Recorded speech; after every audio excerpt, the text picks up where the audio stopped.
Hi, this is Eric from Longbox Review at longboxreview.wordpress.com. Today I have a very special guest with me. We're going to talk some comics and some other things, but let's get right to it. With me today is the master of the mic, the prince of podcasts, the man, the myth, the legend, Mr. Peter Rios. Hey, Eric, how are you? I'm Master good. of the mic. I like that. I'm good, thank you, Peter. How are you doing? I'm doing good on this nice, cool Sunday morning or afternoon. What is it? Oh, no, it's morning for you. It's afternoon for It's me. that's correct. We're on opposite ends of the country. That's right. I'm in Thank the future. That's right. You're the future. Thank you so much for agreeing to come on to my little podcast. I so much appreciate it. Hey, sure. No, thank you for the opportunity to play in your podcast sandbox. It's I'll tell you what, Peter. When you put that call out on Twitter, basically, does anybody want me on their podcast? I'm like, are you kidding me? I How so desperate?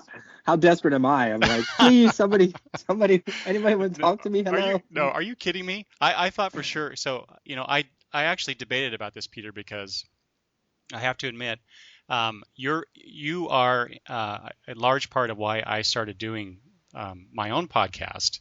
You and the Comic Geek Speak guys, because I started listening to the CGS show and thought, you know what, I can do that too in my own little way. And Hmm. and I like to talk about comics and I want to get a conversation going. Albeit I throw something out there and maybe someone's listening to it and going, you idiot, but that's something. So I was a little, I have to say, a little intimidated by that possibility, but I sent it anyway, and you graciously agreed. So again, I want to thank you for that. No, no, like I said, thank you. I love the thing I love about podcasting. It really is the great equalizer. Everybody who because it does take some initiative, right? It's not easy, as I'm sure you've come to know after 20 some episodes. It's not an easy venture, No, um, not at all. And even though you can do it by yourself, or with Skype or co-host or something like that, there's still some time that is involved and some patience and if you stick with it long enough, it starts to become a groove, and then soon enough it'll start to invade, and you'll just have to do it because you love it so much. right, and yeah, excuse me, and yeah, everything that you've said is exactly true. And like I said, I'm only this will be episode 28 when it goes out. I'm only that many episodes in. I can't even imagine how I could pull off what you were doing with the CGS guys on a weekly basis, let alone, because you were doing the Titans Hmm. podcast as well as the Crisis thing with Murd. Hmm. I I don't know how many hours in a day do you actually have, Peter? Like I said, I'm in the future, so I can jump back and I think a lot of it is um, even before I started the podcast, way, way, way, way back in the AOL days, when they used to have AOL homepages and all that. Um, Whenever I read comics, I just always either take notes or write up a real quick thing, and I would post it on my old AOL page, or I would just have it on a piece of paper, and I just have like a folder of notes, and I have um, a timeline of comics history, a personal timeline of books I've purchased. So all of this was always sort of, you know, in my brain, some kind of focus, comics. I never knew what I really wanted to do with it. I'm not even sure I really even wanted to do anything with it. I just did it. And the same sort of approach happened in the podcast, right? I would read something, I'd take notes, I'd make a note of it. Maybe that would make a good future episode. Maybe we would get to it, maybe not. Um, so going back to that whole commitment thing to a podcast, I mean, it was really there strongly for me, and I think that's one of the reasons why I was able to do as much as I did on CGS, just because sometimes there's a lot of stuff you want to talk about. Right, and so that's kind of the challenge I face all the time is all this and comics. Every week there's something going on, Hmm. and it's finding the time. because I have a family. My usual co-host Travis, he has a family, and just our regular day jobs. We can only we can only devote so much time to doing this thing that we love to talk about. So yeah, it's hard to find the time to do it on my end anyway. And then two, yeah, I'm worried about what you just said about if you do it long enough, it might become a grind, and then you have to do it, and maybe it's not as fresh and as enjoyable. I haven't quite reached that point because there's just so much going on, but I do worry about it. So it's nice to have. I'm starting to get some new people. The last episode, I had another old friend that came on the show, and we did a review of the Avengers movie. And now Nice. this week, I have you on. So this is awesome. Nice. Yeah. Good. Yeah, and that whole thing about it getting inside you, it's I actually look at that as a good thing. It's you almost want to do it. So that means you'll find the time, as opposed to the many, many, many podcasts that have pod faded. Obviously, there wasn't something in them that wanted to keep it going. Mm-hmm. So I think that's a good thing. If you love the medium enough and of podcasting, and you have people who are around you who are supportive, and you can get them to talk, and that's really that's your through line. That'll keep you going in a good way, in a healthy way. If it becomes homework in the negative sense, then just find the things that you don't like about it, and just don't do that ananymore. Mm-hmm. That's what I think. Yeah, well, and part of that for me is I'm still finding out what those things are. Yeah. So yeah, it's a bit daunting at times, and mostly it's a wonderful adventure that I'm discovering each and every time I do this. So great. It's still new enough for me, so it's good.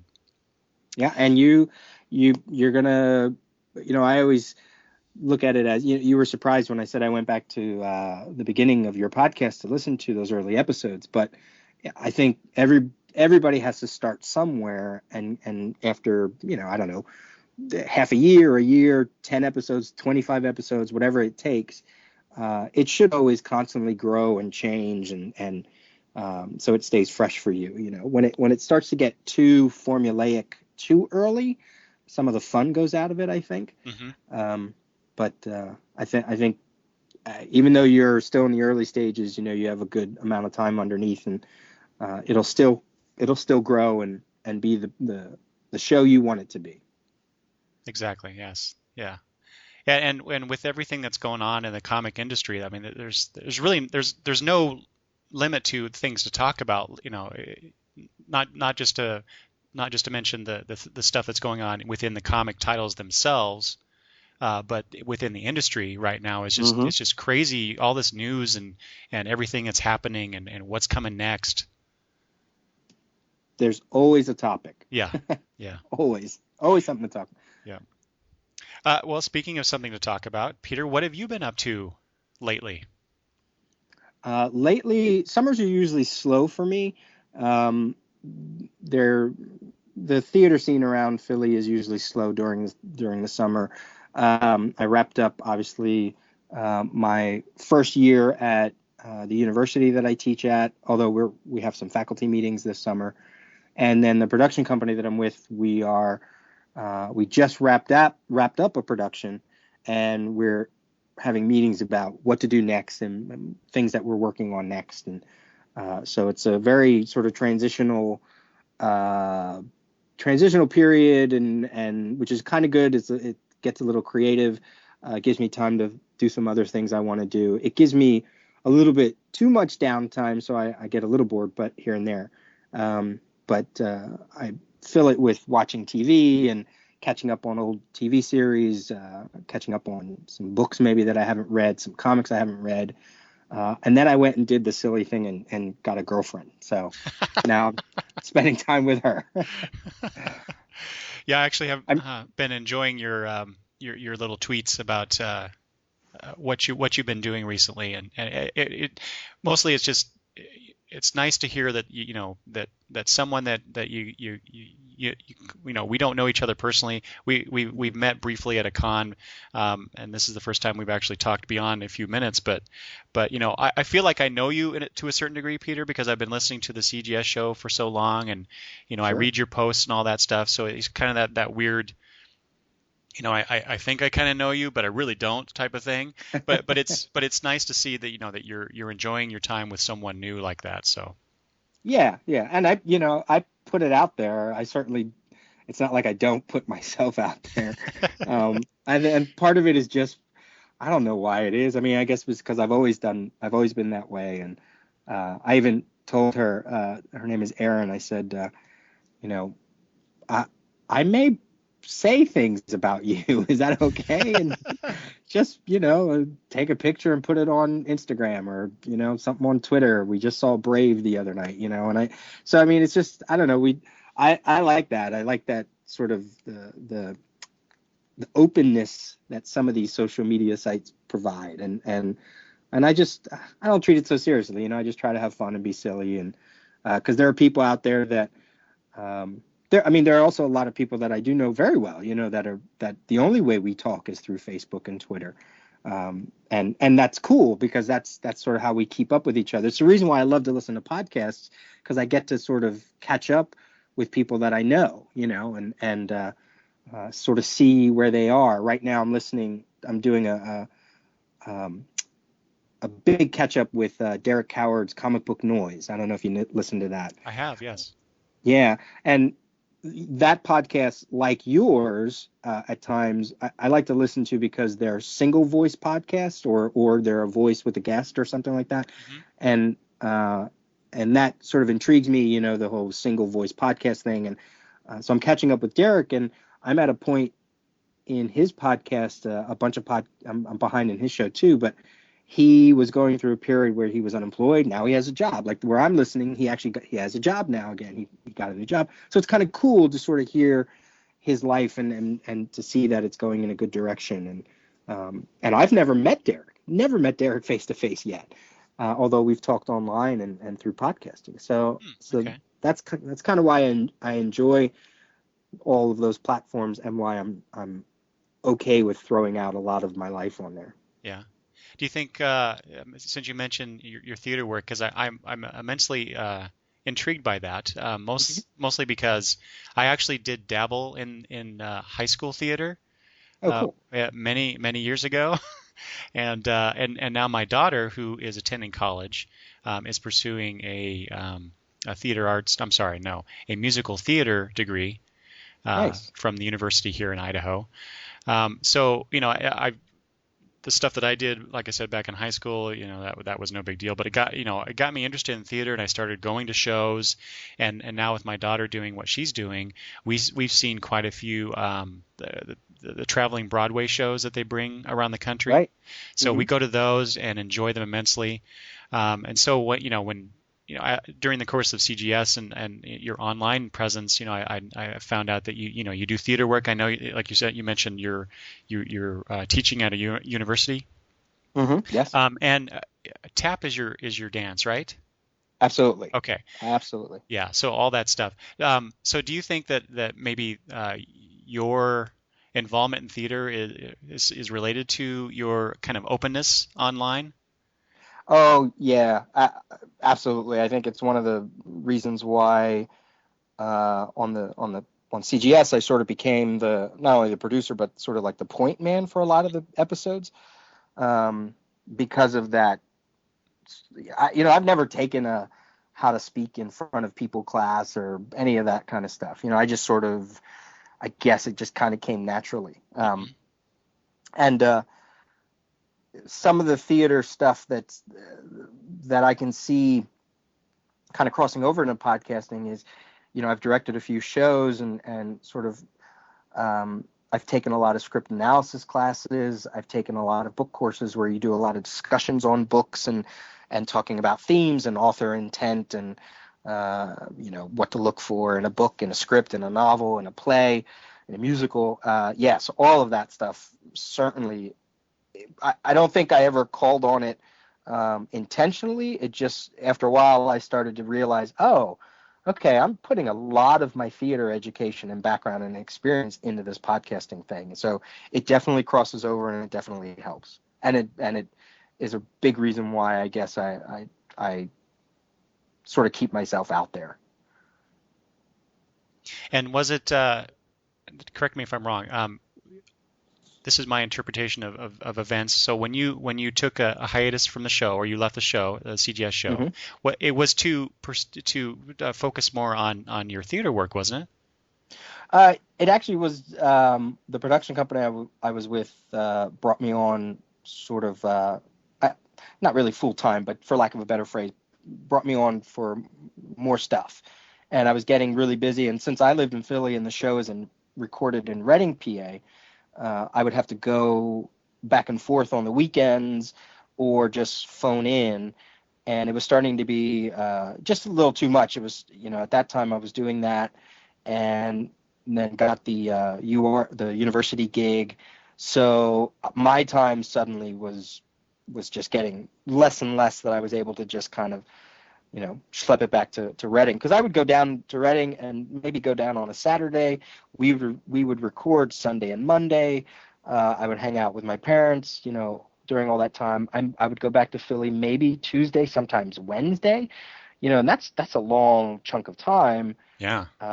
And then I would go back to Philly, and sometimes I would go right back to Reading again the following weekend, or I would just stick in Philly and hang on the phone for the podcast. So it was just getting to be too much. I needed to pull away from the show. It was, like we said earlier, it was just at a point where I was like, no, this is getting to be too much, and for me to handle the show of this magnitude. And I said, you know what, I think I need to go and just step away from it all. And I'm glad I did, because job offers popped up, things popped up, and it just felt really good at that time to do that, because I was focusing on other stuff, like you said, theater. So Hmm. it was good. It was a needed break, because I love theater, and it's what I do, and it's awesome that your daughter's doing it, because it's a passion and a industry that is not easy on the people that want to do it. Yes, yes. I think my daughter and I both kind of know that Yeah. in general, just based on, life and experience and other people involved. But she hasn't really, she's still within that safety net of school. Right. And but although that's coming to an end within 2 to 3 years, and then her plan is to go off.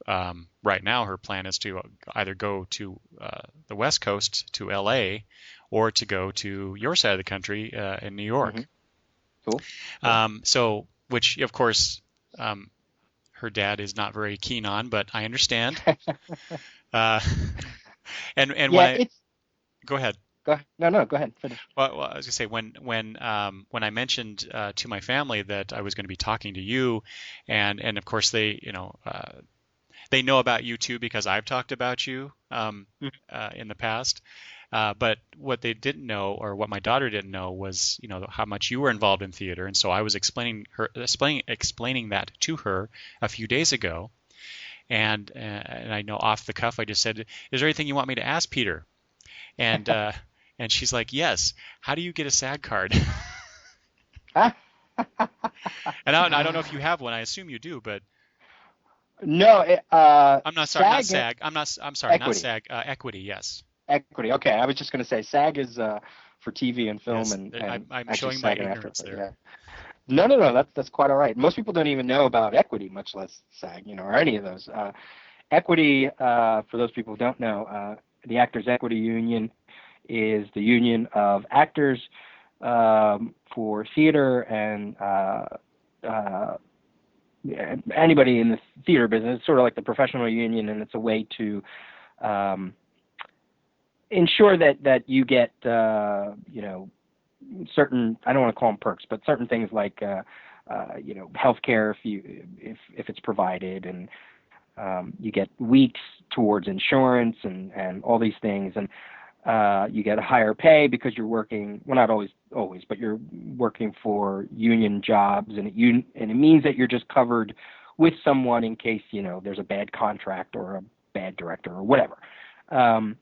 And for younger theater people that maybe aren't in a big city or near a big theater community, it's sometimes better not to be equity right out of the gate, because there are professional jobs that hire for non-equity. I mean, there's certainly tours that hire for non-equity, tours around the country. They're a little bit more strenuous in the sense that on a non-equity tour of a show, and it could be a show off of Broadway, right? It could go out on tour as an equity show, but then, a year or two later, it could go out as a non-equity tour with another production company. You still get paid, but those kind of things, you could go do a show and then get on the bus and do a show in another city in the next day or two.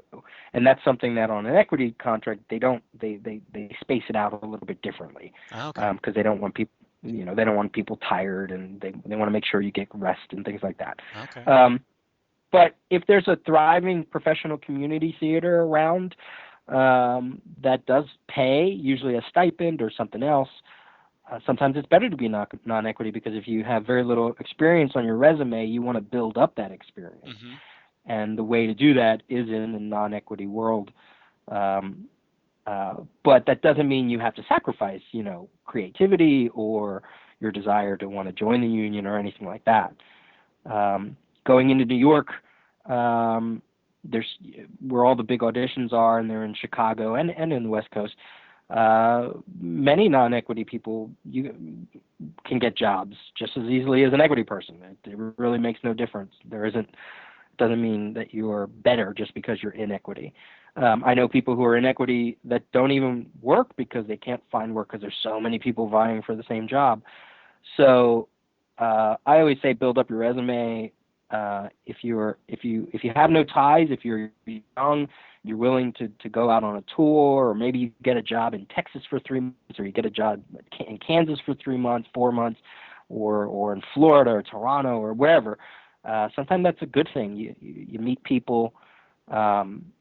You meet other young, people just getting into the business who you never know. That person that you're bunking with or doing a show with could move on to become a choreographer or a dance captain or an assistant director, and you see them at an audition 3, 4, 5 years later. They remember you, so they hire you.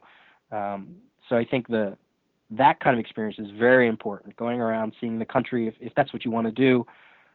Going to New York is tough right away. A lot of people who go to New York, they work hard just to pay for their apartment, mm-hmm. and they barely audition, and that sometimes is not good. So, but there are ways to do it. Some people get very lucky in whatever theater community they grew up in, and then they move on from there. Some people go to the big cities and they get very lucky. So you either the other way to get to go back to the question, the way to get the equity card is you get hired as a non-equity in an equity performance, and they basically give you points. Oh, okay. I'm not exactly sure how it works, and it might have changed because I actually never went through that program. I did a show and here in Philly, and they needed a certain required amount of equity performers, and I was hired as non-equity, so they offered to make me equity. And so I didn't have to go through the process, and I just basically had to pay my dues. You do have to pay dues. For me, they were over like $1,000. I don't know what they are now. And that's your sort of like entry fee. And then you pay, every 6 months, you pay something like $50 or something to be in the union. So, and then from there, once you have your union card, you have it for life, unless you say you don't want to be in the union anymore. Mm-hmm. But so that's kind of there's several ways to do it, but most people just do it by, like I said, you get in a show, you work up for some points. If they don't do that program anymore, you can just pay the initial fee and get into equity. But even that, I'm not sure if that's, because it always changes, every couple of years. Mm-hmm. But I always say, for younger people right out of college, just wait a little bit. If if it's more important to get experience, I think it's better to do that. But make sure you get paid. You don't always want to work for free. Yeah. Yeah. So. Well, that's interesting. I did not know most of that, so I'm thank you for that information. Yeah, sure. And like I said, I'm sure that some of that information might even be a little out of date. So there is an Actors Equity Association website, so that I can certainly pass that on if she wants to do more research. And sometimes it's good to also just talk to other performers wherever if you meet them, just to sort of see how they did it. Yeah, and that's the one thing I do like about the program that she's in here is that the instructors do have connections, and they bring in actors, especially ones that just happen to live around this area.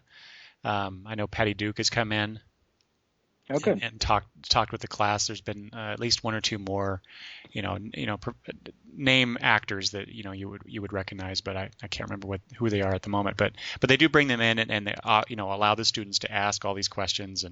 And my daughter, being the very curious one, tends to, I think, monopolize the conversation. But she enjoys finding out about this stuff, and it's also very new. And we actually live in a very small community. Yeah, it's in Moscow in Idaho, and it's just a small college town. And the nearest city is Spokane, which is about two hours away, and that's not even as big as Seattle, or not nearly as big as the more well-known cities on the West Coast. But so we live in a very small community, but yet we have access to these kind of things, and like I said, we're probably a little bit sheltered, and she really wants to find out more about this stuff. So. And I'm just interested too. Like I said before, I enjoy the theater and kind of had a thing with it when I was younger. So, if you don't mind, Peter, just one more thing about your theater life, because you mentioned you teaching at the university. Which university is that again? It's University of the Arts in Philadelphia. Okay, and why did you take that job? It was actually brought to me from the previous instructor was leaving the school, so I've known her for a number of years, and she threw my name in. And it also is the university that I went to for college here in Philadelphia for musical theater for back when I was in school. And, I was wondering about that. Yeah, and I knew the director. I knew a lot of the instructors there. It was a good fit. I love the school. I get to stay in Philadelphia. It's right in Center City.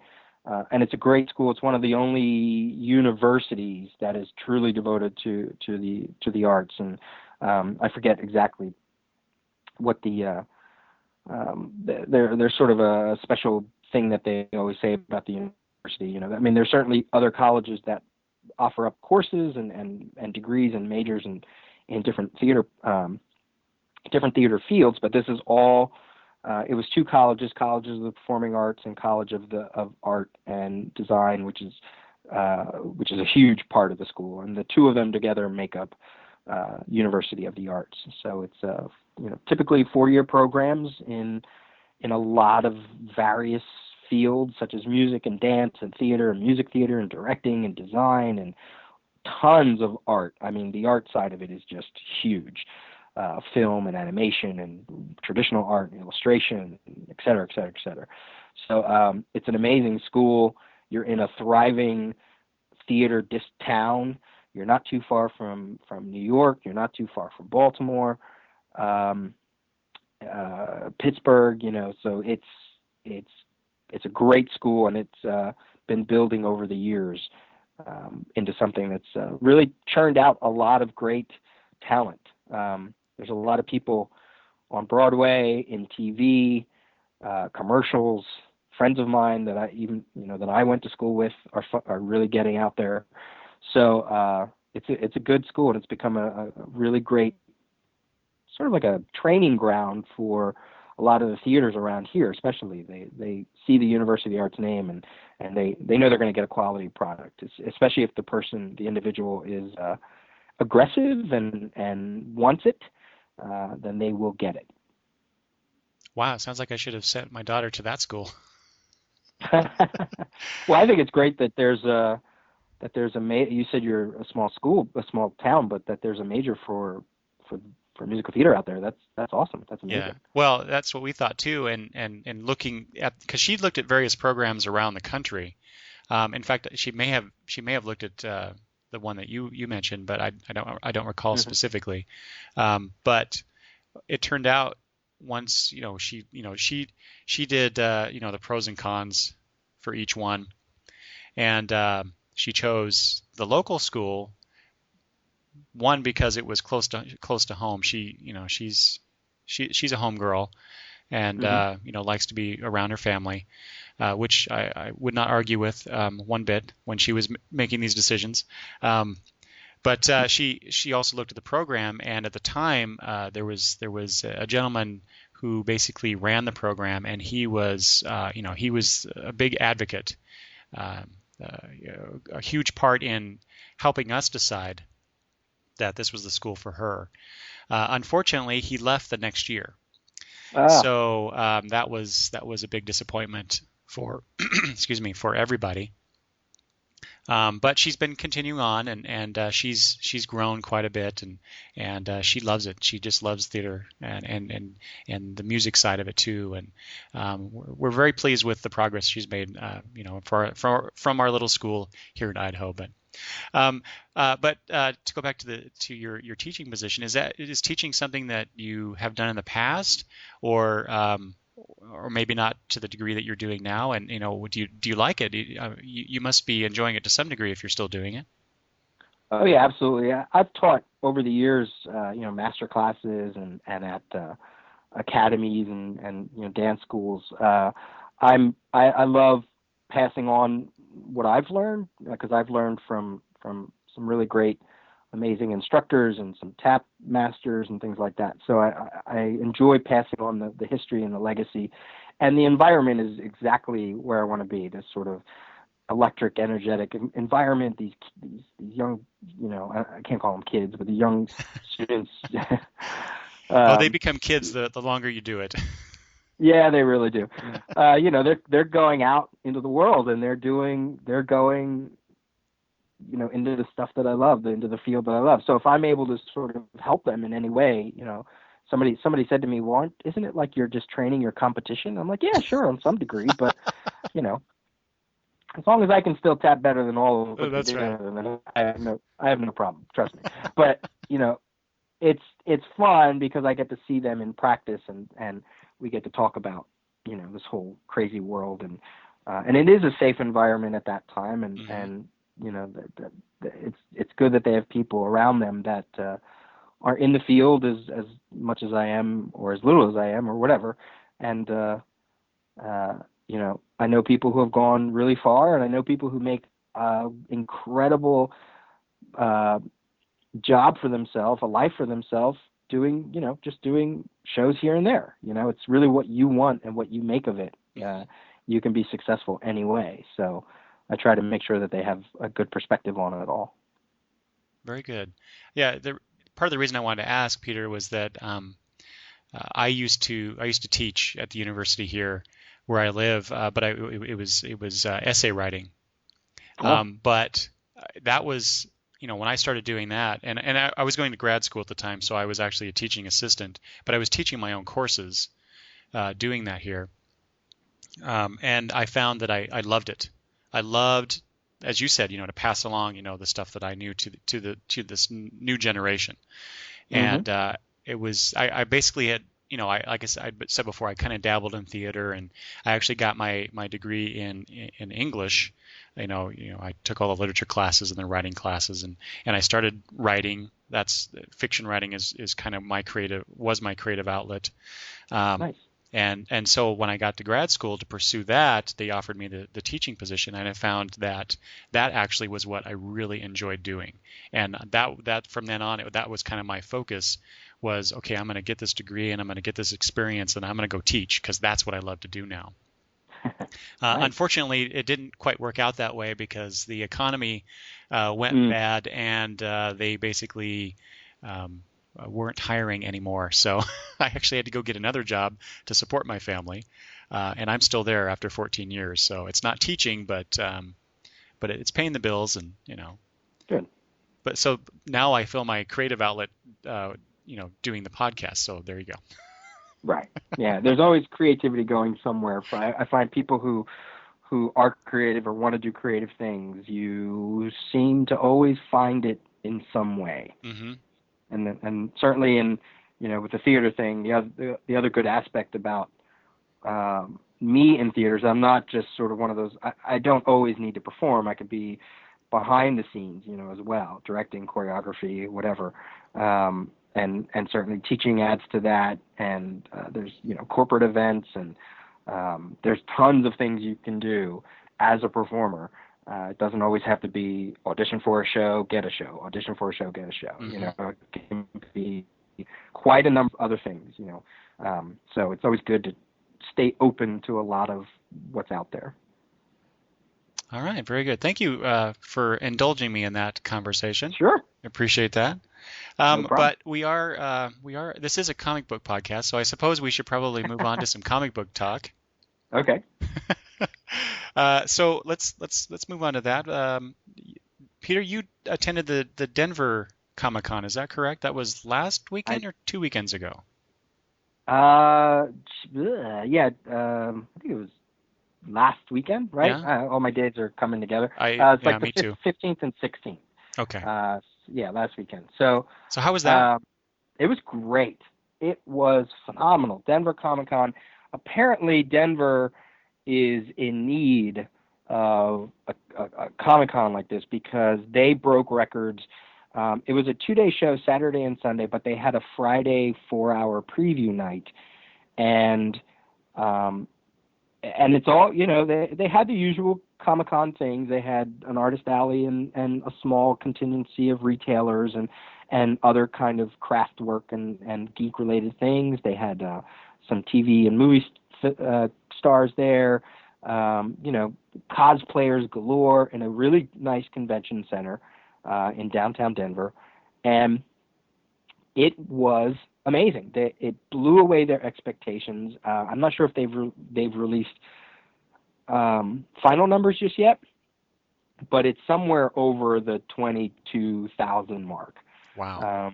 Yeah, they had to basically they sold like something like 13,000 pre-order tickets, and then all the rest were people at the door. And it was amazing. And I was there and I was taking pictures, and it was crowded. And a lot of the creators there, from the smallest of small press to the big names, said that they had a fantastic weekend. And maybe some of the smaller artist alley didn't do maybe as well as they hoped, but they certainly knew that the energy was there and the potential was there for a fantastic show. And even someone like Katie Cook, webcomic artist and an official Star Wars artist, and just an amazing person, amazing creator. She, in the 4-hour preview on that Friday, she said it was the best opening day she has ever had at any convention. Wow. And that was only 4 hours. So that's huge. And Katie Cook is certainly well known, but she's well known in the webcomic circuit and in some comics, but she's not a comic superstar just yet, in terms of the mainstream. So, but she has her following, right? And I think anybody that was sort of very proactive about their material probably did very well at that show. And the organizers, one of the co-organizers, Charlie from Indie Spinner Rack, Charlie LaGreca and his band out there, they put on an amazing show. It blew them out of the water. I keep telling people, if you're going to go in 2013, especially if you're an artist and you want to set up, try to get in early, because I imagine they can only take a limited amount of people. And in 2013, they announced that Stan Lee was going to be there, which means tons, even more people are going to be there. Yeah. So, no, fantastic show, fantastic convention, and I hope it continues on. So how would you, because I've only been to the Emerald City Comic-Con, as far as big cons go. Right. Well, that's a big con to me. How would you compare the two? Well, Emerald is bigger. Emerald is certainly bigger, and it certainly has a much larger guest list. Emerald and Heroes Con and I guess Baltimore Comic Con, they're sort of comparable because they get really great guest list, and it's all about the art, and they have a good number of retailers there, and they're in major cities. Denver, size-wise, is certainly a little smaller, but the people were there. I don't know what number Seattle pulls in, but apparently, like, they're saying that Denver Comic Con on the for a first year show to pull in 22,000 people, that's almost scratching at the door of the first C2E2 and even the first New York Comic Con. Wow. So that's kind of big, those are, especially New York. New York's a huge city. Manhattan, huge city. I mean, they probably should have gotten a lot more people at that first show, but they had to, they had problems, and it was a small convention space, and the fire marshal closed it down, because there just was so many people. But in Denver, there's just nothing but room to grow, and that they're on par with those two other big conventions, that's huge. Wow. In attendance, But now I think, here's Denver, kind of a little bit left of center of the country. It's not the middle of the country, but it's close to it. Mm-hmm. Now all these West Coast artists, maybe they don't have to go all the way to the East Coast to do a major convention. They now can go to Denver, just jump over 4 states, and boom, you're in a major convention with that many people that haven't seen you. All they know is they know you from your comic work. They don't go to conventions. Where do you go in Denver? Maybe you go to Planet Comic Con in Kansas City. Maybe you go down to Texas. Chicago's really far. San Diego's really far. You don't really have anything local that is huge. Mm-hmm. So now they're just hoping all these creators come to them. Well, it sounds like I should maybe skip Emerald City one year and go to Denver. Yeah, give it time to build.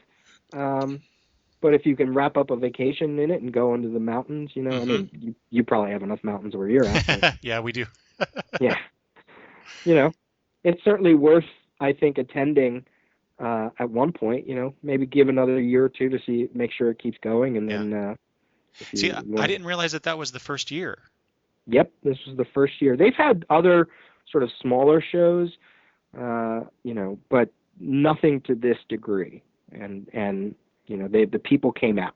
They really did came out for this. That's nice. So was there any news coming out of the con from any publisher or creators that you thought was interesting or that you wanted to pass along? They didn't have publishers there just yet. I'm sure I'm sure the publishers now will start taking a look at this con. But they did have a heck of a lot of panels. And a lot of it was more spotlights on certain creators. They did some TV stuff because, like I said, they had some voice actors there from a lot of animated cartoons. They had some other actors as well. Major news. I don't think anything sort of big came out. I think just the fact that the whole convention went off without a hitch it almost trumped any other news that came out from that con because everybody was so happy that it was so successful. I've heard some things like from some creators that they're working on some stuff, but I don't think it's anything that excuse me, that's not already out there in the news. So. All right. Okay. Well, thank you for that. Sure. Let's move on to I guess what I consider the lightning round. There's since I have you on the show, Peter, I wanted to kind of pick your brain, get some general thoughts about some of these topics, and since we'll be talking about the new Teen Titans Games graphic novel, and I'm a big DC guy. I know that you are too. These are mostly DC related, but I just wanted to throw these out there and just kind of get your thoughts on them, and then we'll start talking about some particular comics. First Sounds off, good. I know that you're not caught up on a lot of these things, but I just kind of want to get a sense of how you feel about this stuff. Okay. So let's start off with the biggie, the New 52. Yeah, the New 52. I think it's been a really interesting 10 months now. Hmm. I think it was a gamble and a risk that Big worked. time. Yeah, especially given the hindsight now, right? Listening to all the build up, even on the show, right? Some of those older episodes of the build up towards last September, Hmm. and everybody's sort of expectation and wonder and their questions and all this, and to see that it worked out as well as it did. There's certainly a lot of the things that DC had said before they did the whole New 52 is coming to pass. This whole idea of if a title doesn't work, they're gone. If a creator doesn't work, we'll shuffle them around. They're treating it as much of a business than ever before. Hmm. The corporate side of it, the scheduling. There's probably only been a handful of books that actually didn't make their ship deadline. But if they were late, they were only late by like a week or something. But the majority, like 98% of their line is coming out every week, the same time in the month that they said it was going to come out. They're building up some excitement. And, if ever you needed a more clear example that Marvel and DC are corporations, are corporate comics, this is it. Whether you like it or not, this is it. They are, to use a really bad phrase, they are making the trains run on time. And Yeah. Hmm. some people don't like that. They don't like the creative. They think it's a little bit of creative squashing. But and the other aspect of it that not everybody knows about and they're keeping hush hush about, but I have to imagine is actually playing a really big part is the digital side of it. Hmm. When they said they were going to release the books and the digital at the same time, that was huge, and I think it paid off for them in ways that we don't know. Hmm. Otherwise, why would they keep doing it? I think the print and digital thing, um, I, I I don't remember reading a lot about that other than, oh wow, they're doing this. But that Hmm. seems like a really big publishing initiative that Right. just kind of seemed to be glossed over, or yeah, they're doing that too, kind of a thing. At least that's my perspective on the things that I was reading at that time. But yeah, that's Yeah. to do that, just the logistics of it. Uh, Yeah, and they certainly weren't the first. I mean, they weren't oh the sure. first to put out books. I certainly don't want anybody to think that I think that that's what they were doing, but they did put out their entire line, and there were other publishers that did that as well. But this is a major publisher that went around and could have, retailers really could have revolted against this, and they didn't. And if anything, there might be some evidence that it sort of helped print in a little bit. Um, and now they're starting to do a lot of these digital exclusives that they then transfer to print, Hmm. with the Batman Beyond Unlimited and Justice League Unlimited, and they're doing all new Batman stories exclusive to digital, right, for at least right now, Right. um, with Jeff Lemire and some other creators. So that's big, that they're paying attention to it and trying to make it work. I'm certainly they're being a little safe about it here and there when they can, but I can't begrudge them that because of the huge risk that they did take Oh yeah. last year. Yeah. Yeah, definitely. So what have you had a chance to read any of the second wave books that have come out? Just flipped through sort of Earth 2. A lot of that is sitting in my DCBS box that I have to pick up. I always send my packages to my parents' house Uh-huh. because I never know where I'm going to be in Philadelphia. And so all of that stuff, which just came out in like the past month or two, is I'm still waiting for. Oh, okay. Uh, but it's interesting, and certainly now we have this new third wave now coming up in September. Mm-hmm. They're canceling a few books. They're starting up a few other ones that are really, I, I'm surprised at some of the choices they're doing. The Sword and Sorcery book with the Amethyst Yeah. revamp. That one especially. Yeah, a new Phantom Stranger. These aren't safe titles. These are titles that they're probably thinking, well, if we can squeeze 6 months out of them, let's see what we can do. Um, so it's interesting. I haven't been able to second guess a lot of their choices on some of this stuff, and sure, some things didn't work, and other things were, you know, uh, probably doomed from the beginning. But I have to say, on a whole, I think what they did was really, really interesting, and they more and more that I read from retailers on Newsarama. One of my favorite online journalists is Vanita Rogers, and she took a look at all the retailers that she could get a hold of. I think this was in the ninth month, and she wanted to see what was going on and what they felt. And 201, even if they had some problems here and there, they all said the same thing: was that DC was making them money, and that's all retailers care about. Right. So the ones that probably didn't make money were the ones that kind of maybe poo-pooed the whole initiative and under-ordered, or they weren't proactive enough. Or maybe they're just in an area that can no longer support them. But the ones that seem to find success are the ones that really did stuff, whether they offered those titles in bundles. They were getting returnability on a lot of those comics. So they took a chance, and it paid off not only with their DC customers, but apparently it extended to other publishers off the shelf. So as long as they're making money, I don't see this as a bad thing at all. Mm-hmm. Oh yeah. So speaking of making money, uh, what did you what are your thoughts on the whole before Watchmen situation? Nice segue there. Yet another bundle of books that is waiting in my DCBS box. So there's I think there's a couple thoughts you can throw out there. The first one being, if anybody ever had a problem with Paul Levitz, I certainly never did. Mm-hmm.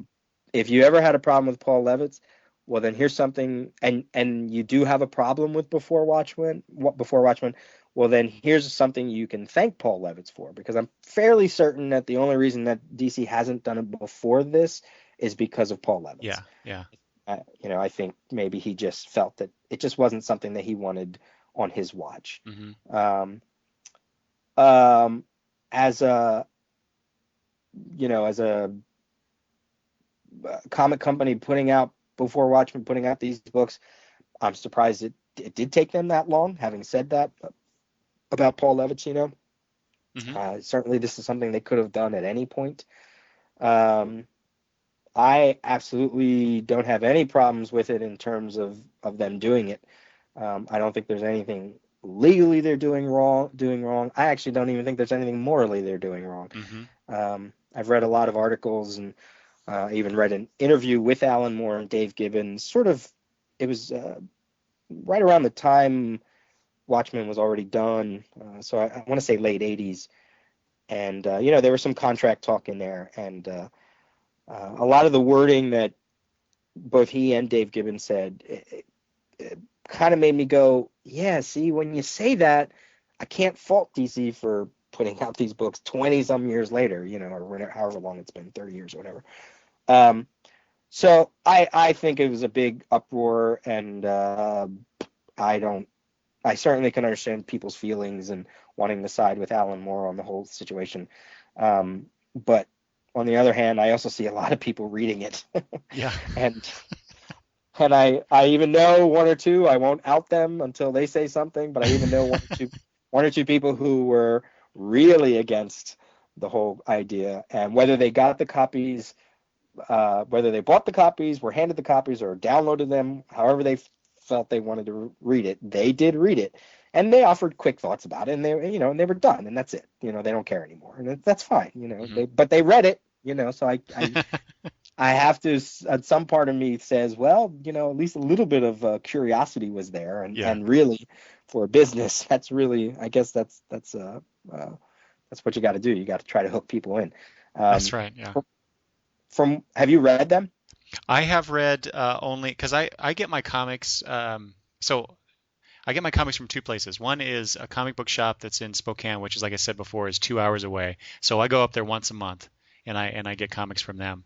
But I also want to read a lot more stuff, and so I actually do get them from DCB Service Oh, as cool. well. So that's where I try out new things and read a lot Right. more smaller publisher stuff. And so I decided that the before Watchmen stuff I would get from DCB Service because they were doing, at the time when they first started coming out, they were doing the bundles. And so I got them from there. But I only get my comics from DCB Service every 2 weeks. So I'm a little Right. behind. But I have read, so that's a big preamble for this, I have read two of the titles. I've read the Minuteman one and Silk Spectre. Right. Okay. And I enjoyed them quite a bit. Nice. The art in both of them is fantastic. Amanda Connor is doing Silk Spectre and Darwin Cook's doing Minuteman, and the stories, I'm enjoying the stories.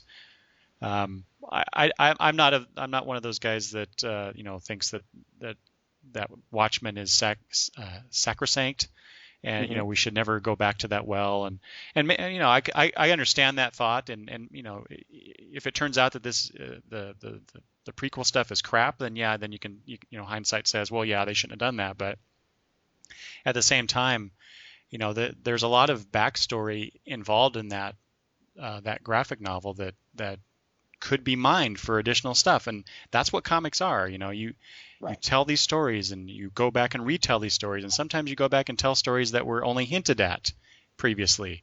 So I've been reading comics long enough to see that that's what the companies do, and Right. I'm okay with that. Right. Yeah. One of the comments I saw quite a lot was, there's everything that you need to know about Watchmen is in Watchmen, and that's very true. Sure, Hmm. certainly for the story that Alan Moore was telling, yes, all the stuff that's in Watchmen is there. But as you said, take the character of Moloch, for instance. Hmm. He was what, Dr. Manhattan's one of Dr. Manhattan's enemy, and you know, okay, sure, there's everything told for Watchmen is there, but maybe they want to write one of the adventures that actually Dr. Manhattan went up against one of these characters, or that the Minutemen did, obviously, because they put out the Minutemen. So, it's not. I don't think it's necessarily that they're trying to flesh out the Watchmen story. They're just trying to touch on the universe of characters, Right. yeah, nothing. It's not like Alan Moore and Dave Gibbons and all the rest created that because they wanted to create a new universe of superheroes. No, I get that. They wanted to use it to tell a story about comics more than anything. Hmm. So I get that it's a finite thing. It's its own thing. But even Tom Sawyer has a sequel. Even some of the greatest books we know, the greatest movies, they have sequels, and it's yes, sometimes it's a cash grab, and if I had a project that was made millions of dollars and somebody said, hey, you want to do a sequel, I probably would think really long and hard about it. I know, and see, now having said that, everybody's going to go, yeah, but they didn't ask Alan Moore, blah blah blah blah blah, which is technically not true, because they did at one point, way in the past, actually ask if he wanted to come back. But one of the things he said in the interview that kind of speaks to me is, everybody always says about this contract that they had, and yet nobody has ever seen the contract between DC and Alan Moore, and it was a stipulation that if Watchmen would ever go out of print, it was supposed to go back to Alan Moore and Dave Gibbons after a year or something like that. Hmm. And that's certainly a well-known thing in contracts. It's the reason why Dark Horse put out a collection of Major Bummer, which was by John Arcudi and Doug Mahnke, which was a DC book, but Dark Horse put it out because DC never did anything with the collection. So eventually it reverted to the creators, and it went to Dark Horse. Same thing with Jimmy Palmiotti and Justin Gray's Monolith, right? Hmm. It was a DC book. They didn't collect it, they didn't trade it, so now it's coming out through Image, I think. So yes, there's certainly precedence for that. But in the interview I read, Alan Moore talked about talk about trades. He didn't talk about collections. His wording was something like, what I understand, if DC doesn't do anything with the characters, then they come back to us. And that to me sounds very different than just putting it in a collection, right? Or letting a collection go out of print. Because then Dave Gibbons follows up with, certainly DC could do a sequel, and I believe his words were even, and it certainly is within their rights to do so, but hopefully they wouldn't do it, or if they did do it, they wouldn't do it without us, or something like that. And that to me speaks far more than trades. That means that they think that those characters are viable enough to do some more stories with. And if that's what DC is doing, and that is something that certainly Alan Moore and Dave Gibbons knew at the time, then I don't see why it's such a shock, and I don't see the moral twist in it. Mm-hmm. So that wording is very powerful to me, and it's something I keep bringing up whenever I read about this whole controversy. Well, and related to that, go back to what you said that Alan Moore said about the characters. Whenever I think about this whole kerfuffle about before Watchmen, it's really interesting to me. They talk about some people talk about the ownership that Gibbons and Moore have with Watchmen, and yet these characters are reimaginings of characters that DC actually owned. Right. The Charlton character. So, how does that play into the whole? If indeed what Moore said is true, that somehow the characters revert to them for ownership.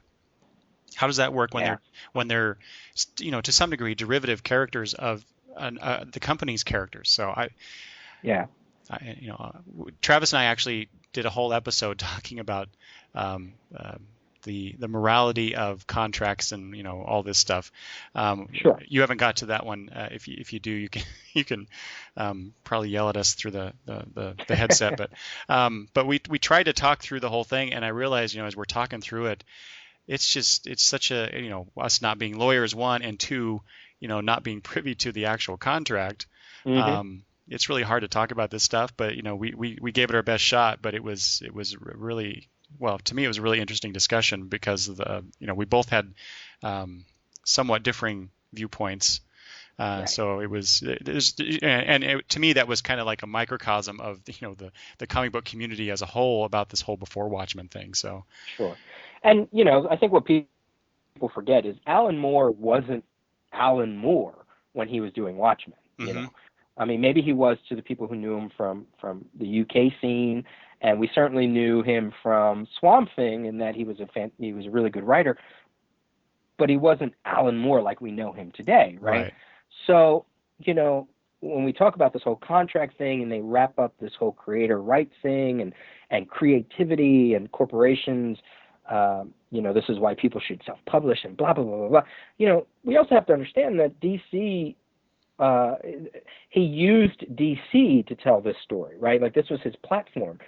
He knew that he would get the distribution. He knew he would get, the printing, right? In an age where there was no Kickstarter and when there was no self-published books to this degree as they are today, right?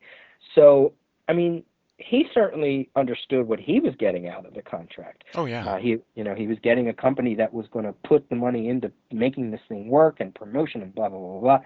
So. I mean, there certainly was a trade, and that's why the contract exists, right? It's not like DC just drummed up a contract and said, hey, why don't you do something for us? Here's a contract, sign it, boom, done. And he went, okay. No, I mean, we're talking about Alan Moore, right? He's a smart man. He's a smart individual. Mm-hmm. So, there's certainly, and he even, again, to bring up this interview, which I'll have to send you a link so you can maybe post it or whatever, he certainly knew that there was movie right possibilities, and there certainly was, which I think people forget, there was merchandising going on. There was a watch that was made. There were buttons that were made. There were role-playing games that they contributed to, mm-hmm. the original creators. Yes, a toaster is stupid. A Watchmen 2 toaster is stupid. Yes, I get that. But it's not the first time we've seen these characters used to make money, I guess is what I'm trying to Yeah. say. And to go back to that point where you said about, using these other characters, and then eventually he used the archetypes of them. From this interview right now, he says, we weren't asked to do anything with the Charlton superheroes. I just thought that they were all lying around up for grabs, and I hadn't heard of anything else that was being done with them. They were just a nice, innocent little bunch of characters, which is always fair game, really. And there was a self-contained universe with 4 or 5 characters, and I thought it'd be nice to just take that and do whatever you wanted with it. Mm-hmm. So, isn't that the same thing people are saying DC are doing? They're just using these characters for whatever they want, and they're criticizing them for that. That's right. Like, there's another quote here. I don't know if I'm going to be able to find it, where he talks about, if I had taken these characters, make no bones about it, I would have butchered them. I would have really put them through a ringer and had no shame about doing it. So I mean, it's like he certainly knew. I mean, it's not like these. I don't know, this whole painting of Alan Moore. Oh, here it is. He's talking about Dick Giordano. He says, we were going to treat the question as a lot more extreme than he'd been treated before. Dick Giordano loved the stuff, but having a paternal affection for these characters from his time at Charlton, he really didn't want to give his babies to the butchers. And make no mistake about it, that's what it would have been. I mean, this is Alan Moore saying this, about characters that he just thought, like, as he says, were just lying around and that they're fair game. I mean, Watchmen characters were basically lying around and were fair game. I can't, the internet doesn't lie. I mean, these are his words. I'm putting my own inflection on it, I'm sure, but I really can't fault anybody for this. I certainly can understand the outrage and, people are getting up in arms, but I don't know. At that point, I say, why don't you just put your money, put your energy into something that you want people to read. And if you want to boycott DC for this, well, guess what? This is probably the 8th boycott they've faced over the past 10 years, and I don't think they're going to, it probably won't be the last. Yeah, so. Yeah, definitely. Okay, well, let's go to the next thing, shall we? Sure. Let's see here. So I know, okay, so one of the things we're going to be talking about, like I said earlier, we're going to be talking about New Teen Titans games. But I was wondering if you wanted to make any comments about 2 things. So I know that the whole DC Nation block on Cartoon Network, I know you haven't been watching Green Lantern or Young Justice, which Peter, at some point I would really love to see or hear your reactions to Young Justice, considering it's basically the Teen Titans, right? Redone in a slightly different way, right. And it's a fantastic. It's my favorite animated series right now. Right. I love those characters. I love what they've been doing with them, so it's great. So I can't wait to hear what you have to say about that. But there was some news recently about the Teen Titans, and so they've been doing these Teen Titans shorts during the DC Nation run, although. And it's featuring the characters from the Teen Titans animated series from a few years ago, although they're drawn differently. I'm not sure what style that is. It do they refer to it as like chibi style? Yeah. Is that right? Okay. Yeah, where they're sort of, I don't know if it's meant to be like, they're just meant to be short, cute, emotional things. I don't know exactly what chibi is, but yeah. I know what you're talking about. So have you've seen those shorts? Is that correct? Yeah, absolutely. They're funny. What do you say that again? I think they're quite funny. Oh, okay. Quite humorous. Yeah. Yeah. They have a slight Looney Tunes feel about them. Oh yeah, there you go. I hadn't thought of that. Yeah. That's perfect to it. Yeah, and they're a nice little throwback for people who fondly remember that cartoon. I did see, I think, 1 or 2 episodes of Young Justice when it first started, but I just purposely held off because I was in the midst of watching other DCU animation, and that is certainly poised. Well, at that time when I saw those first 2 episodes, I said this cartoon is going to be fantastic, and I know a lot of people at first we're sort of hesitant about it because it took over where Teen Titans Go left off, but or where not the regular Teen Titans show. To hear that it's so successful and so deep and so amazing is awesome. I can't wait to get to it. Oh, yeah. And then these DC Nation shorts, and as much as I love the Titans characters, for me one of the standout ones are the Animal Man ones. Those are hysterical. Those sort of feel like a little Ren and Stimpy-ish or the Tick. Not exactly the content, but the way those cartoons were made, or like the old Bakshi Mighty Mouse cartoon that was really tongue-in-cheek, and they're hilarious. They're so funny. But I love the Titans one. I like the Super Best Friends one. Oh, Those I love are great. that one. Mm-hmm. Yeah, it's got Wonder Girl in it with a funky Amazonian accent. I love that. Yeah, isn't that great? That's a great interpretation of that character, with having her speak like that. Yeah, and Supergirl's a little, she's got a little chunk to her. They're not all skinny minis. I think they're really fun, and I sort of put myself in kid mode and sort of think, what would I think of these if I was a kid? And I would have loved those, like Saturday morning cartoons had the cartoons, but they always had those little things that ran in between. And what fun. I can't wait till I hope they put them all out on a DVD, because I would snatch that baby up right away. You mean put all the shorts on a DVD? Yeah. Yeah, you're right. I hope they do that too. And they're all over the internet. And I think some of it is, you have to wonder, okay, which are they trying to do them as like a test market thing? I don't even know how they would get feedback, but maybe something pops up and they go, oh boy, we got a lot of response to that. Maybe we should develop that further. In fact, go ahead. I think you're probably going to say what I'm going to say. Oh, you go ahead. You were going that way too, so go ahead. They're making a Teen Titans Go cartoon. They're going to bring back the Teen Titans, and it's going to be called Teen Titans Go, which is what the comic book based on the cartoon was, which, long since canceled. And they're going to keep it in that same tone. They're going to make it a comedy series and appear in the chibi form. I think pretty much all the voice actors are coming back, and I think it sounds great. I can't wait to see it.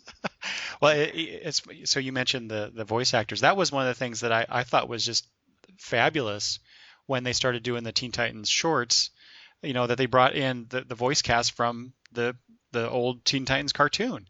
Yeah. That they were actually coming in and doing, because those shorts run what? I don't know. How many? It's got to be like 30 seconds or something, maybe a minute. Yeah, it's not long. Not very long. So it's really quick work for these voice actors, and yet they were able to bring them all back and do these little things. But yeah, the new Teen Titans Go is coming. I'm actually not. When I watched the Teen Titans cartoon from a few years back, it took me a little bit to warm up to it, because I didn't care for some of that manga influenced bits that they did. Right. But over time, it's like, yeah, this is a great cartoon, and so I loved it. And it's kind of the same situation with the Teen Titans Go stuff that they have during DC Nation. It's like, really, that's the interpretation you want to go with. But over time, I've come to appreciate what they're doing, and I'm looking forward to what they're going to bring. Is it coming out next year? Did they announce when that was going to be? Yeah, 2013. Okay, yeah. So so I'm hoping that they do this with Teen Titans. Now, of course, there's kind of a built-in audience to some degree for that, based on the previous show. But I'm hoping, like you said, with the Animal Man stuff and maybe others, how they determine what is successful, that we'll get an even bigger DC Nation block on Cartoon Network. Right. Yeah, and the thing I liked about that original Teen Titans cartoon, I can sort of connect it back to musical theater. And in musical theater, the whole idea, one of the reasons why people break into song is the idea is that words are no longer enough, right? Like the emotion is no longer enough to just say what you need to say, so you start to sing what you need to say. And I think it's very evident if you ever watch, if you've ever seen the movie Moulin Rouge with Nicole Kidman and Ewan McGregor. The whole idea is that Ewan McGregor is supposed to be like a prodigy, right, with his music and his words. And he has that first scene with Nicole Kidman, and she thinks he's a baron with money, and he just thinks he's there to get money to do this production, and he gets so flustered by her because she's rolling around on the floor and she's trying to seduce him and blah blah blah blah blah, and he just starts breaking out into song, and it like stops her, and then they go on, with the song, and I sort of relate that to what they did in Teen Titans, to heighten the emotionality of these characters, and in some instances use like little shortcuts, right? Like it wasn't enough to just have Robin be mad at Beast Boy for something, but he would get that little pulsing vein in his brain on his forehead, right? Yeah. So you no longer have to say anything; you could just show it. The visual interpretation, the visual shortcut, which is very prominent in manga, certainly, is amazing. And it's interesting, I actually went back when I was doing the Tower over at CGS, taking a look at a lot of these Titans issues. In one of the earliest issues, Changeling, he's Beast Boy, but he's known as Changeling in those comics, he gets dropped on his butt, and in the next panel, he's rubbing it, talking to the other Titans, and George Perez drew a little wiggly line with a star coming off of Changeling's butt, which is a very cartooning thing to do. Yeah. And it's obviously not something that he kept doing, right? But it's something that he did do at that time, just that little one-off. And it was like, oh, look at that. And that is exactly what the Teen Titans cartoon is. It's all those cartooning tricks, whether they're manga influenced or not. Dave Sim used them in Cerebus, and comic strips use them all the time, in Peanuts and all that other stuff. In fact, we're, if we get time to go over what we're going to do in the second round, that creator certainly used this cartooning stuff in a lot of the work that he did. So I look at it as that. It's not only a style, but it's also sort of to help younger kids, right? Like they understand that. They understand what when somebody's mouth goes really wide because they're angry, or their eyes get big because they're scared. I mean, that's funny to them. And so yeah, I think they used it to great effect on that show, and it became a show that was full of heart and full of references to the Marv Wolfman, George Perez series, that I can't wait for more. Yeah. Thank you for that, because that you kind of put that in that whole interpretation of the characters in the animated series now in a different light for me. So that's great. Cool.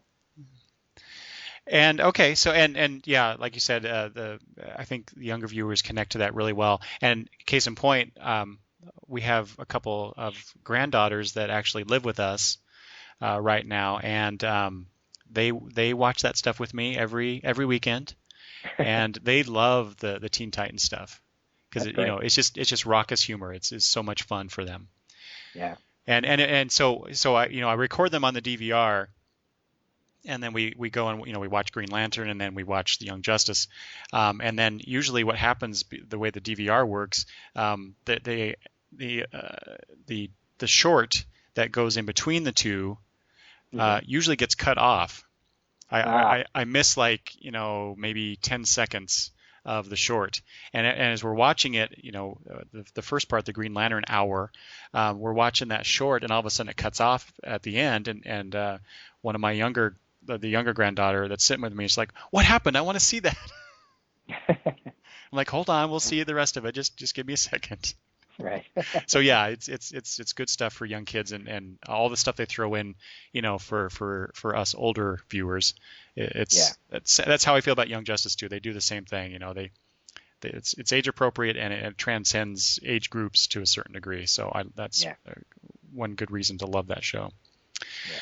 Okay. Yeah, I'm looking forward to that. And whatever else they come out with, I hope they continue to have a lot of success with this DC Nation block, because it's been great stuff so far. Yeah, absolutely. They know how to do animation right.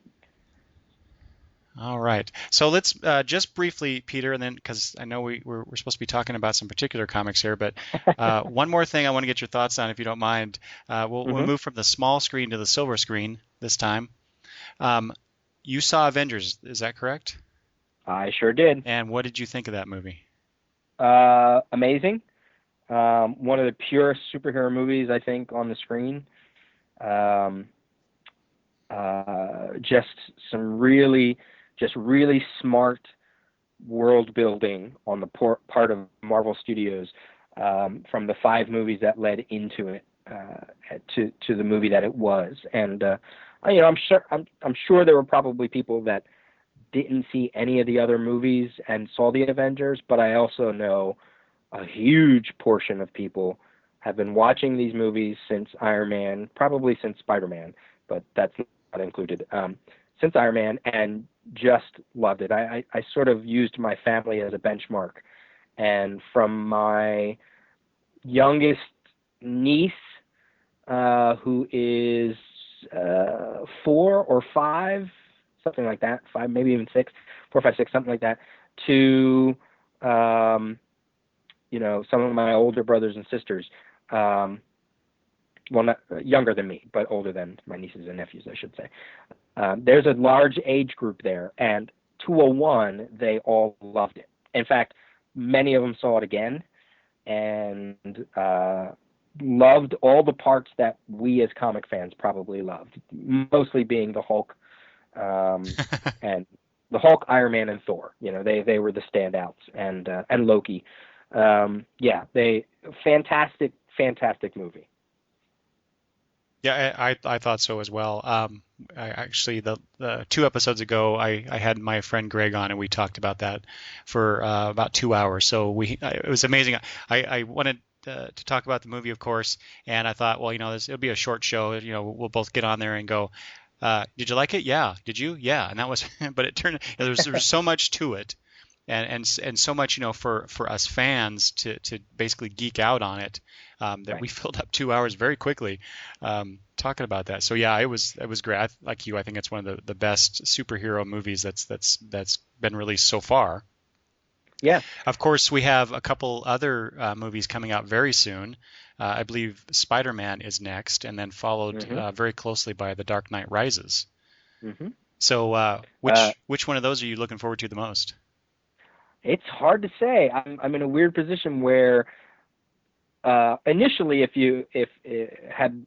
we were talking before Avengers came out, I honestly would have said that Avengers is the movie that I was looking forward to the most this year, Hmm. because it was new in the sense that we've never had an Avengers movie before. Certainly not new in that universe, but so I was really excited for that movie. And then I probably would have said, Dark Knight Rises is next, and then Spider-Man after that. But the beauty of it is I don't have to choose, because they're choosing it for me. Avengers came first, Spider-Man will come next, and then after that I'll be excited for Dark Knight. I Yeah. really can't.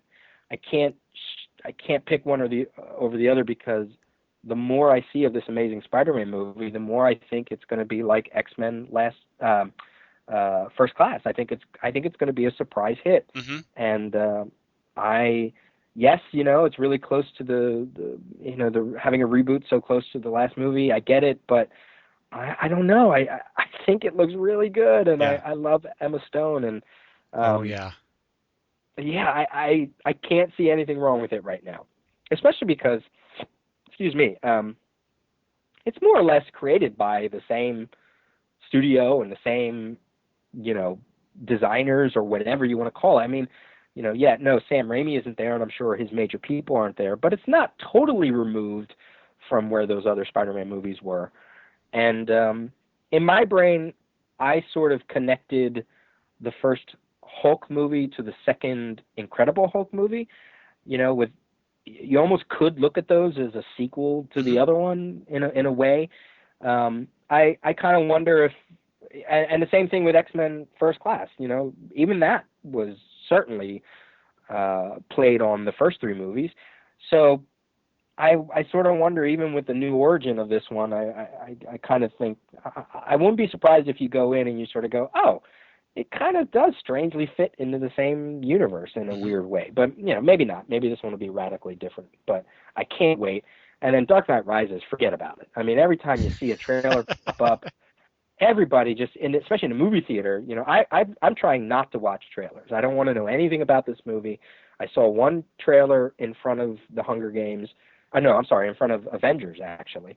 And that's all I want to see. And it made the audience just stop and just watch. And I think it's going to be big. I don't care if it's not as big as Avengers, because I don't think it needs to be. It's its own movie, and it's its own franchise, and it'll get people. People are getting excited about it. Yes, I'm sure it could let people down, but I don't care. I've been there for the journey so far. I can't wait. I cannot wait. Yeah.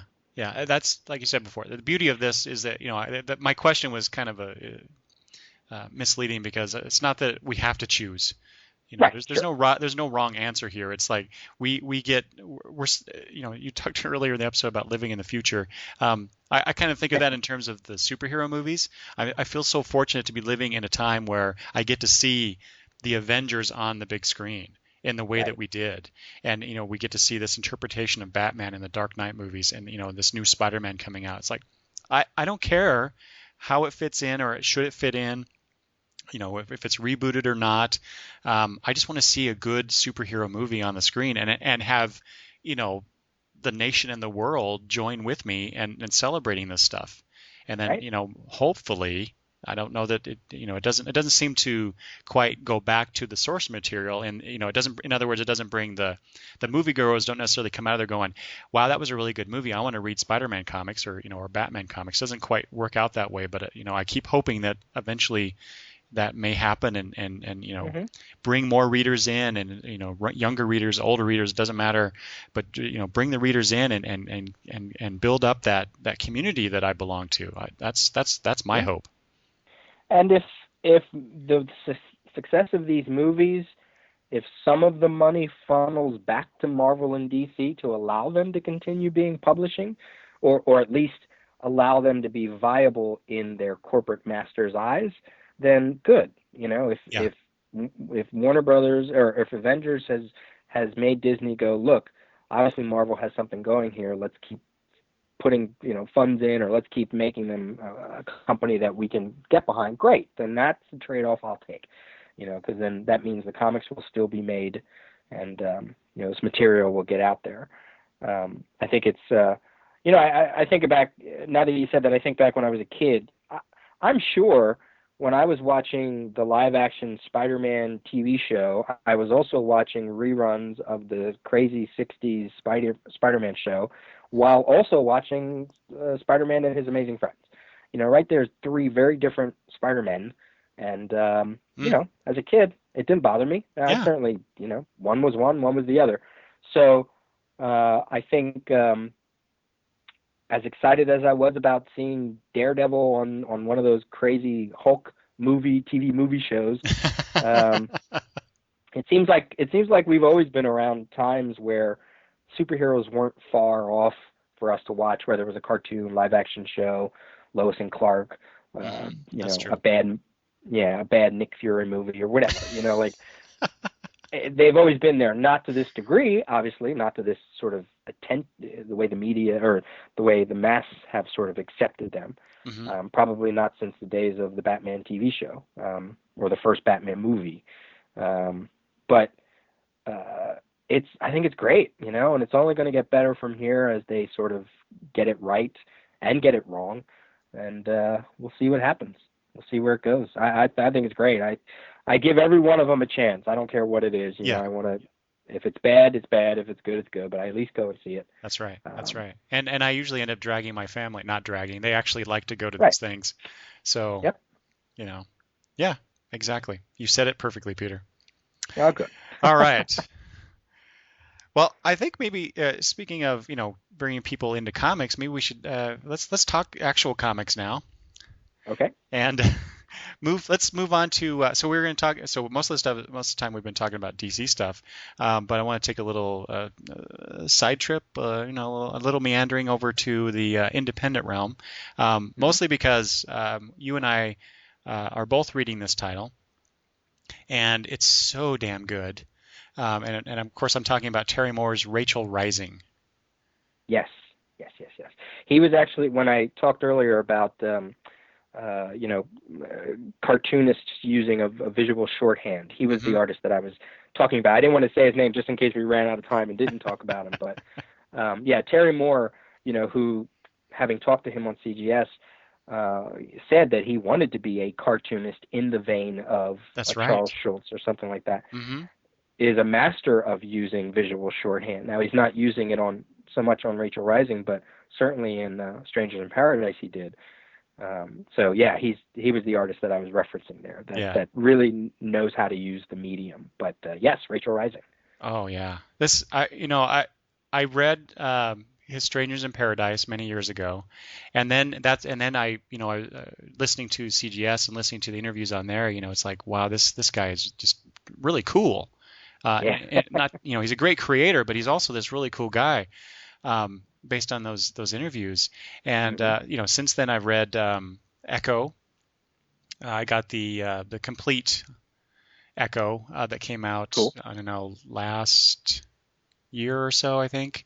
And I started reading that one night, and I devoured it. I stayed up until like 2 or 3 in the morning finishing that book because I could not put it down. Nice. And it's a great story, but it's just it's mostly it's Terry Moore's storytelling technique and just his beautiful art. I'm in love with this guy's art. Yeah, I sat down. There's 8 issues of Rachel Rising out so far, and I read it all. I read like some of the first issue, like 1 or 2, I think 1, 2, or 3 of the first, early on as they were coming out. And then when you said you wanted to talk about it, I was like, great, okay. So I read it all at once, 1 through 8.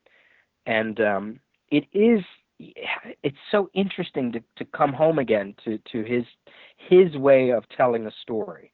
And really, I think ultimately that's what attracts me, much as what you said, to Terry Moore's work, is the way he decides to tell that story. Now, I haven't read Echo yet, but I have to imagine it's sort of the same thing where, you're introduced to these characters, you're introduced to whatever world they live in, whether it's the larger world of Strangers in Paradise or the small community in Rachel Rising.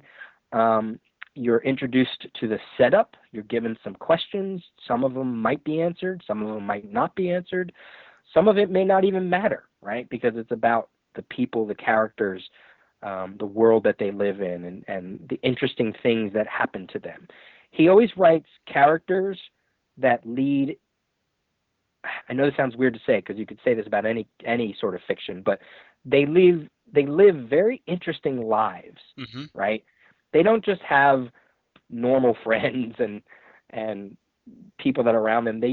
Everybody always seems to have something more to them, which keeps them very fictionalized, right?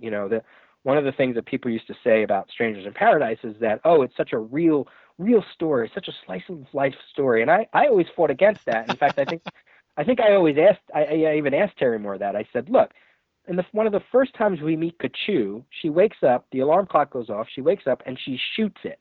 I don't know many normal people that do that. And I think he purposely writes them not to be reflective of who we are, but slightly maybe reflective, but then with a slight twist. And I like that. I appreciate that about his characters. Or more than a slight twist, depending on the character. But yeah. Well, yeah, very true. Very true. Yeah, it's funny you bring that up about the slice of life thing, because that's what I continually heard as well about Strangers in Paradise. But if you look at the overall story, that's not really slice of life. There are moments when it's very slice of life, but then you get into the whole the situation that Kachu, her past, and where she came from, and what she did, and how that keeps coming back throughout the whole run of the series. Because Terry Moore would bring that in, and there'd be some stuff going on as far as plot and setting and whatnot.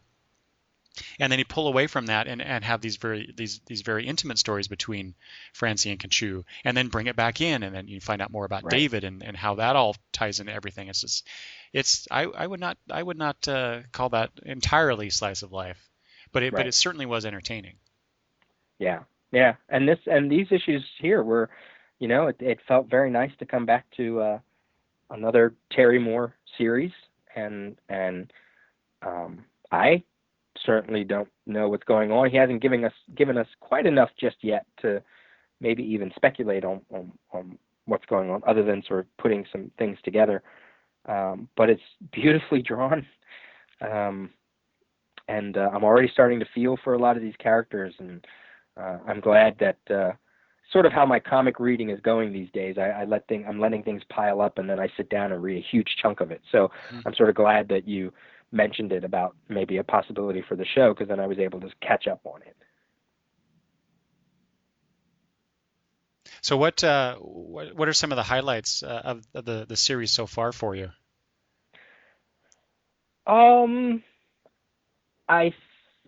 Probably some of what I thought going into the book was going to happen, or what the premise was, certainly was very different. Mm-hmm. To get a little more specific, I just from the title and from the early premise, I just thought it was Terry Moore doing zombies, right? Like Mm-hmm. I just figured and maybe that's not far off from the truth. And then as it went on, even in the first couple issues, I thought maybe it's not zombies, maybe it's vampires. Then you go on some more, and you start to learn a little history of the town, and the whole idea of the history of the witches. It takes place in Massachusetts, right? And the whole history of the witches that were burned, or the women, I should say, that were burned because the townspeople thought they were witches. 100 women were slaughtered for witchcraft. And then you start to go, okay, now I see what's going on. All these women coming back to life, and the one clue that Rachel says, where she touches that one woman in the bathroom and says something very old is going to get into you. Mm-hmm. So, you have to assume that the 100 women, whether they were witches or not, you have to assume that they are. I assume they're coming back. And something doesn't quite go right with Rachel in that term. She comes back, but maybe not in the way that whoever that strange other woman is, maybe not in the way that she was supposed to, because she still sort of has her will. And the reason I say this is because we meet another woman, that woman that Rachel meets in the bathroom, and she sort of has this like power that she can see something, I don't know, maybe their death or their lifeline or something like that. And she says, you're going to come back, or you're going to have something very old come into you.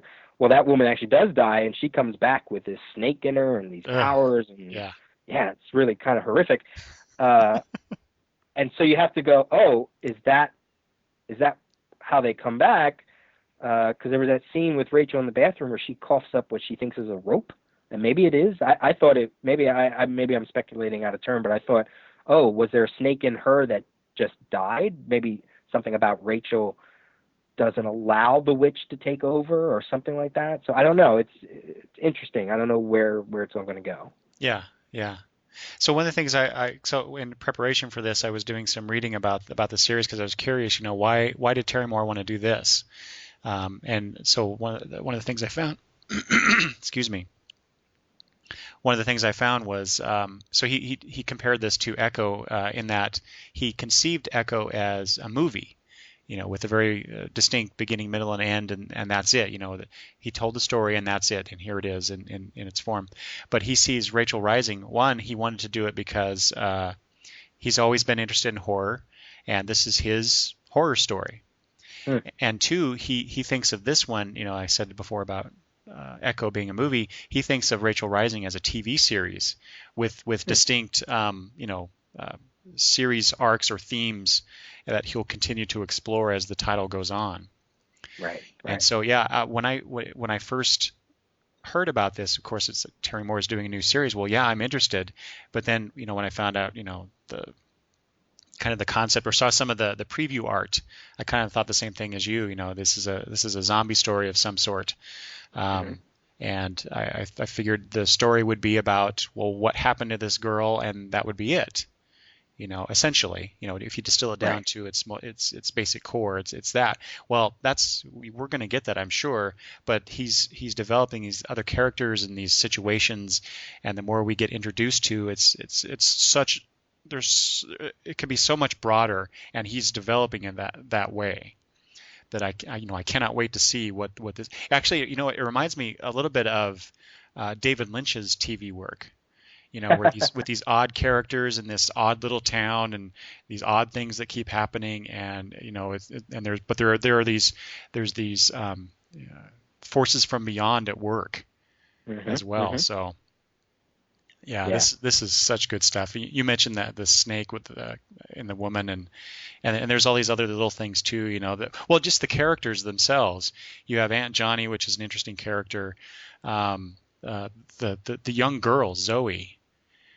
Right. That's appeared and seems to be under the influence of that mysterious woman, at least to some degree, and the doctor, the one doctor that they take Rachel to, and we find out about what's going on with his wife. That's just creepy stuff.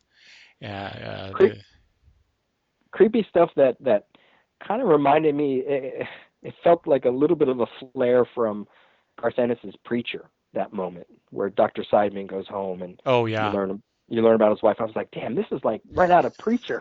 This is awesome. Yeah.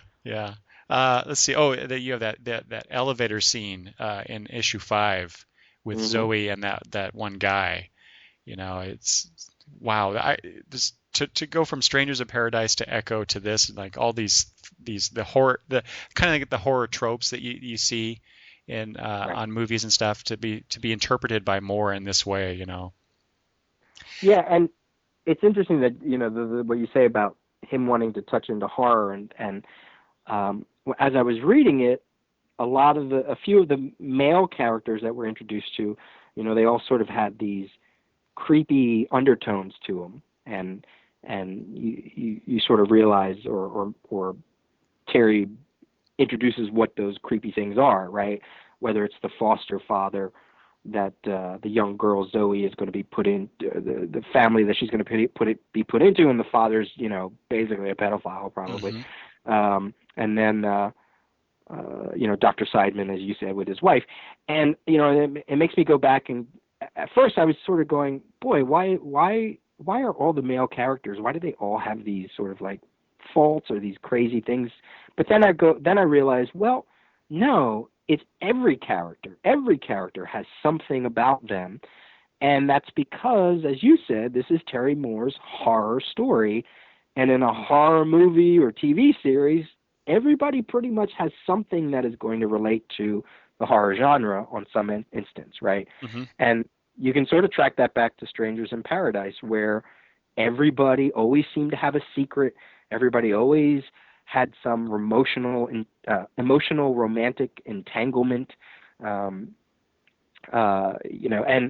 that's just part of Terry Moore's fiction. Like, that's what he enjoys. He enjoys setting up a genre and then using the characters to explore every single part of that genre.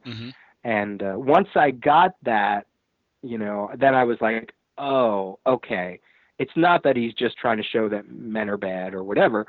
It's just that's every character has something in them that is evil, something that is rising in them, if you want to use part of the title, which makes me then go, who's the guy that's watching over Jet, Ernie or Earl or whatever his, yeah. I'm like, oh, I don't know if I should trust him either. Well, and I'm glad you mentioned that, because that was one of the things. This is issue 7, that it struck me because, because you see Earl, and he's in the morgue with Jet, and he's there to take care of her, and there's this moment where he kind of stops, and then he turns and locks the door, and you start thinking, oh no, but then Moore turns that around and completely subverts that moment by this guy professing his love to this now dead girl.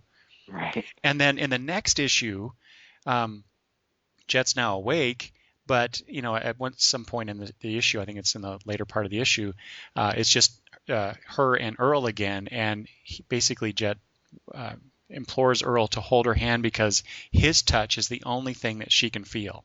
Everybody else touching her, that she can't feel him. It's him, and I think that's a great juxtaposition to the rest of the male characters so far that we've seen in this series. And I really hope that Earl doesn't turn out to be bad. Because I like that. Yeah. I like that kind of shining moment, that glimpse of hope in a character, not necessarily that it's a male character, but a character in this story so far. Right. Yeah, and it's a great point you bring up about that scene, because it is really sort of powerful in its own little way, and it sort of speaks to Terry Moore's whole thing about people are just people, and you know what? People get together because of the strangest reasons, or have a connection, I should say. Mm-hmm. Because sometimes the people that you don't think are connected in a small way. And I just like the questions that are being brought up, and like Aunt Johnny, right? First, her name is Johnny. We hear the name Johnny first, and then Rachel says Aunt Johnny, and Terry Moore certainly has dealt with lesbian characters before, but then it made me even think even further, okay, is it a lesbian character, or is it a man that is now a woman? Is he going into transgender territory here? We don't know. I don't know. I mean, she seems like she's a woman, but Aunt Johnny and I guess Johnny could be a nickname for a woman, but I don't know. It was just interesting, just like sort of these questions that he brings up, and he likes to take chances and explore different things, and I think that would be a great exploration if he's going that way. I'm not sure. Well, there was a one scene after the accident where Rachel is talking to Aunt Johnny, and they do discuss I can't remember the name of the character, but someone from Aunt Johnny's past. Yeah. And it's a woman, so I'm sure we'll see more of that. But yeah, you bring up a good point about the avenues of exploration that Terry Moore likes to throw into his work. It just makes his stories that much richer to me. Yeah, and he's still. I have to say, some of it felt a little straightforward in the art. Beautiful Terry Moore art. If you know Terry Moore, you know what to expect. If you don't know Terry Moore, maybe you might think it's a little too clean or whatever. But then he hits you with some really great things, and like the one where Rachel falls off the roof and slams into the car, and it's a great destruction of the car scene. The accident that they get into, and that moment where Jet, before we realize she's going to come back to life a few pages later, she's looking at Rachel, and her body's all twisted, and Jet says, why is there no one here? Why is there no one here waiting for me? And you're just like, yeah. It's just so, that hit me the strongest out of anything so far. Mm-hmm. Great little moment. And then in contrast to that, the scene where Jet comes to Rachel to talk to her outside in the snow or in the cold, and she holds up her pinky and says, because Rachel doesn't want to talk, so Jet holds up her pinky, and we get this flashback of when they were teens, and that they will always be together through thick and thin, through life, death, and the afterlife. And there's a beautiful shot of Rachel when she first sees the pinky, then she turns away, and then she comes back again, and she's sort of leaning on her hand, and she has this defeated smirk on her face, and it's a beautiful, subtle character shot that Terry does so well. Mm-hmm. His body language is so amazing. What seems like it's very straightforward at first, you start to see little twists in the body, little facial expressions, reaction shots. I mean, he really has honed his craft. I mean, it's just an amazing work. Yeah, definitely. Peter, have you picked up any of his, I guess, art books? Oh, the Terry Moore how-to books that are coming out? No, I haven't picked them up yet. But they're definitely on my list of books that I want to get. I did actually order, and I have I got the Hot Girls Cold Feet one. Just to get a sense of it. I think he had it on sale or something, but you go through that, and just to see strength of the art, the simplicity, and yet you have there's so much going on in it. It's just amazing. And so now I want to go back and pick up all his how to draw stuff. Not because I can draw. I'm really not that artistic, but just to see the guy showing his craft I really want to see that stuff. Nice. All right. Anything else you want to mention about Rachel Rising or Terry Moore? Well, I know if people are interested, you can get them digitally. He is putting the books out digitally. That's right. As long as print. There is a trade of the first 6 issues out so far. It's solicited in this month's previews, isn't it? Is it? Okay. Yeah, I think so. I thought it had already come out. Okay. It may have. I don't know. But I remember I did see it solicited in this month's previews. It might be a resolicit, but either way, yeah, people should definitely check it out. Because I know I had a hard time. I originally was going to get this in trade, and I don't remember what prompted me. I think I know what it was. I finished Echo. I had just finished that in that marathon read that one night. I'm like, I need to read Rachel Rising now. I need more Terry. I need more Terry Moore. That's right. And I think at that time issue 3 had come out. I'm trying to place the timeline now, but so I know I had pre-ordered issue 4, and then I was trying to go back and find issues 1, 2, and 3, and I had a hard time because I don't think a lot of comic book shops, well, at least the one I go to, they had a few issues, but they didn't have all of them. Right. And so I actually ended up ordering, I think, 2 copies of the comic directly from Terry Moore's site.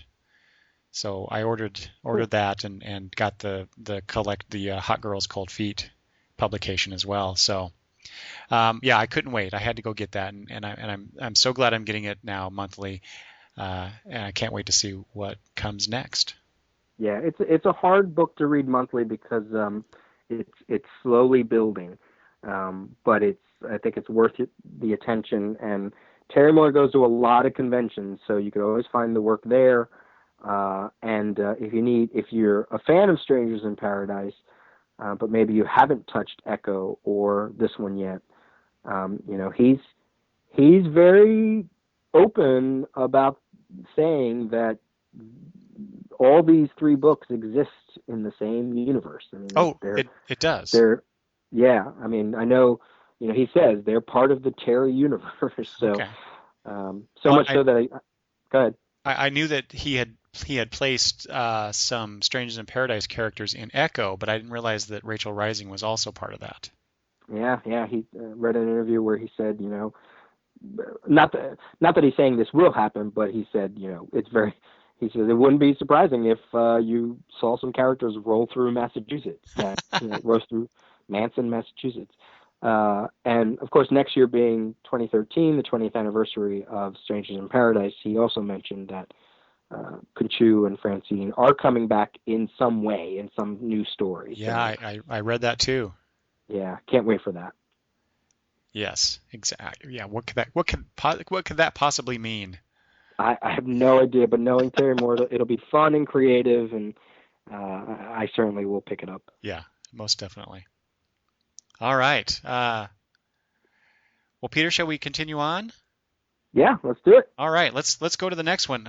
It's probably one of your longest episodes. Do you need to go?